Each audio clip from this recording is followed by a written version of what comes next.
दिल्ली में जिंदगी रफ्तार पकड़ती जा रही है। सड़कों पर गाड़ियों की भरमार है। बाजार गुलजार हैं।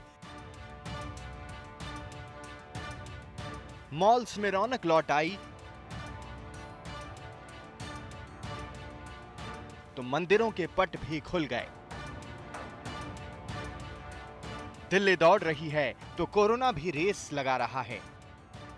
रोज मामले बढ़ रहे हैं, रोज मौत का आंकड़ा ऊपर उठता जा रहा है।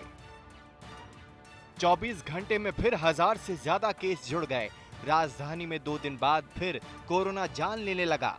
एक दिन में 17 लोग कोरोना की लड़ाई हार गए। दिल्ली में कोरोना के कुल मामले अब करीब 30,000 हो गए, जबकि इस वायरस से मरने वालों की संख्या 874 हो गई। रफ्तार यही रही तो 15 दिन में राजधानी में दोगुने यानी करीब 60,000 केस हो जाएंगे। खतरा कम्युनिटी स्प्रेड का हो चला है। दिल्ली के स्वास्थ्य मंत्री तो कह रहे हैं कि राजधानी के आधे मरीजों के कोरोना स्रोत का पता ही नहीं है और यही तो कम्युनिटी स्प्रेड है। कल रात से बहुत सारी फोन्स मुझे आ रहे हैं, लोग कह रहे हैं कि भाई दिल्ली वालों का इलाज कहाँ पे होगा, दिल्ली वाले कहाँ जाएंगे। पूरे देश में दुनिया से जो फ्लाइट्स आई थी, दिल्ली और मुंबई 2 जगह आई थी, और ये बीमारी हिंदुस्तान में नहीं थी, हिंदुस्तान में बाहर से आई थी। और जब फ्लाइट्स दिल्ली और मुंबई में आई, आज मुंबई में 50,000 केस हैं और दिल्ली में लगभग 30,000 केस हैं।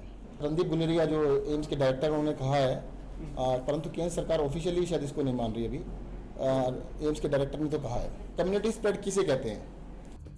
दिल्ली में डिजास्टर मैनेजमेंट की बड़ी बैठक में पहली बार कम्युनिटी स्प्रेड पर भी चर्चा हुई। इस बैठक में एलजी के साथ डिप्टी सीएम मनीष सिसोदिया भी शामिल हुए।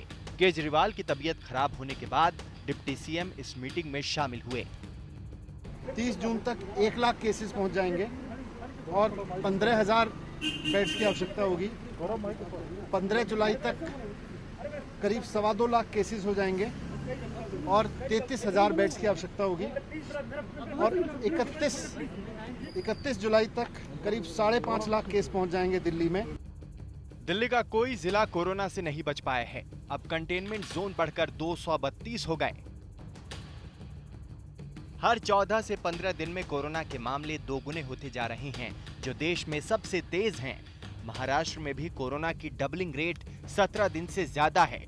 यूपी एमपी में यह दर 21 दिन है तो गुजरात में 27 दिन।